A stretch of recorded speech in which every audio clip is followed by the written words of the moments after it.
To replace a failed drive, open the bezel. To open the bezel, press in the black tabs on the side, on both sides, and slide out the unit and lay it down. Identify the failed drive that needs to be replaced. In this case, it'll be drive 1, which will be the second over from the left. The drives will be drive 0, drive 1, and optionally drive 2 and drive 3.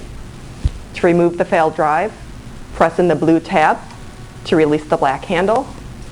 Firmly grab the black handle and remove the drive. Put that down to the side. Grab your replacement drive.